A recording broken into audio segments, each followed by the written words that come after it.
10 महाविद्याओं में से माँ बगलामुखी 8वीं महाविद्या है।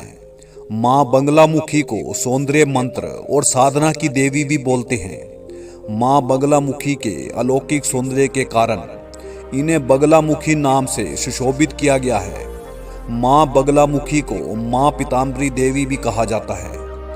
माँ बगलामुखी अमूल्य रत्नों से जड़े हुए सिंहासन पर विराजमान होती हैं।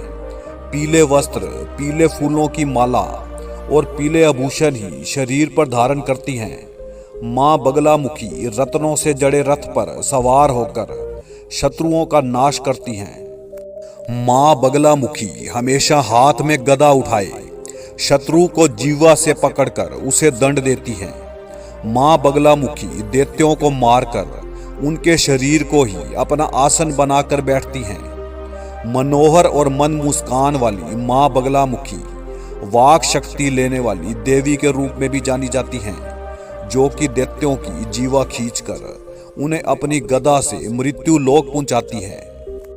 माँ बगलामुखी के 3 ऐतिहासिक मंदिर नलखेड़ा मध्य प्रदेश, दतिया मध्य प्रदेश और कांगड़ा हिमाचल प्रदेश में हैं। साधु संत व बहुत से लोग यज्ञ करने के लिए इन तीनों ऐतिहासिक मंदिरों में आते हैं।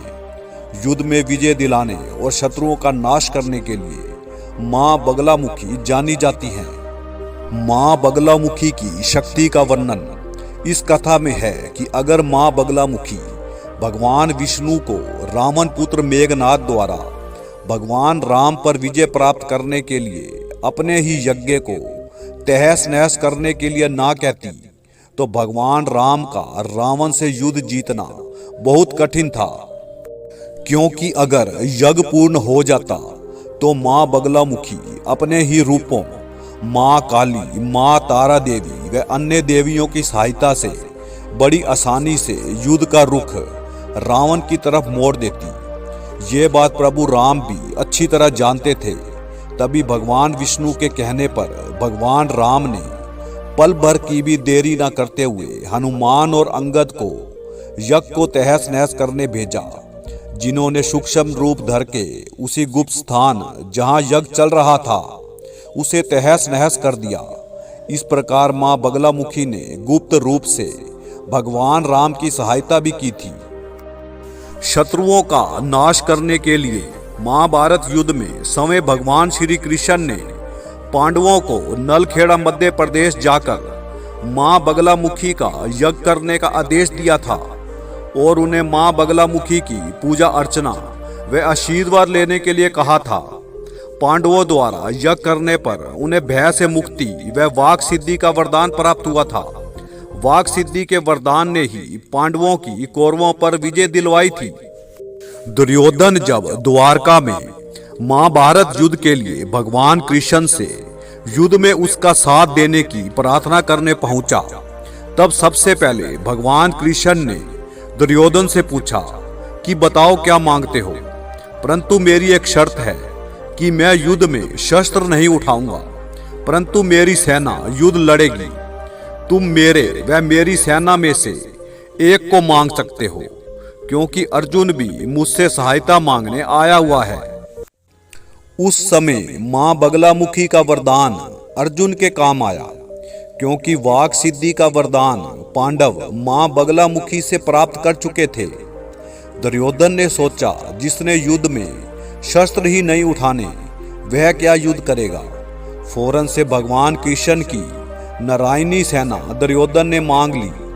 ये भी माँ बगलामुखी के कारण हुआ, क्योंकि उस समय माँ बगलामुखी खुद दुर्योधन की जीवा पर बैठ गई थी और दूसरी तरफ अर्जुन ने माँ बगलामुखी के आशीर्वाद से भगवान कृष्ण को मांगा और भगवान कृष्ण की छत्र छाया में महाभारत के युद्ध में पांडव विजयी हुए। माँ बगलामुखी के पूजन से पांडवों को माँ बगलामुखी से विजयी भव का वरदान मिला था। माँ बगलामुखी की पूजा अर्चना व यज्ञ करने से मनुष्य शत्रु नाश व वाद विवाद में विजय पाता है। माँ बगलामुखी की उपासना से शत्रुओं का नाश निश्चित है। भक्त का जीवन हर बाधा से मुक्त हो जाता है, जो भी भक्त माँ बगलामुखी का यज्ञ करता है वह पूजा अर्चना हेतु उनके दर्शन करने जाता है तो उसे धन धान्य की कमी नहीं रहती। वह भक्त लंबी उम्र पाता है और मोक्ष प्राप्त करता है। माँ अपने भक्त के शत्रुओं की जीवा तक खींच सकती है और भक्त को दिव्य वाणी का आशीर्वाद देती है। माँ बगलामुखी बोलचाल की गलतियों तथा अशुद्धिपन को शुद्ध कर देती है। ब्रह्मा जी ने खुद माँ बगलामुखी की आराधना की थी। वह माँ बगलामुखी की साधना का महत्व ऋषियों व मुनियों को बताया था। नारद मुनि ने भी माँ बगलामुखी की साधना की थी। भगवान विष्णु और भगवान परशुराम ने भी माता बगलामुखी की आराधना की थी और सप्त ऋषियों द्वारा माँ बगलामुखी की आराधना का उल्लेख पुराणों में बार बार आता है। जब भगवान शिव को माता सती ने अपने 10 रूपों के दर्शन दिए तो माँ बगलामुखी का रूप उन 10 रूपों में 8वां था। माँ बगला का अर्थ है कि लगाम लगाने वाली माँ, क्योंकि बगला का अर्थ है लगाम लगाना। माता बगलामुखी को शत्रुओं और दुष्टों पर लगाम लगाने वाली देवी के रूप में पूजा जाता है। माँ बगलामुखी का रूप भीषम होने के साथ साथ भक्तों की रक्षा करने वाला भी है। अपने रतन जड़ी सिंहासन पर राक्षस के मृत शरीर पर बैठकर माता बगलामुखी विराजमान है।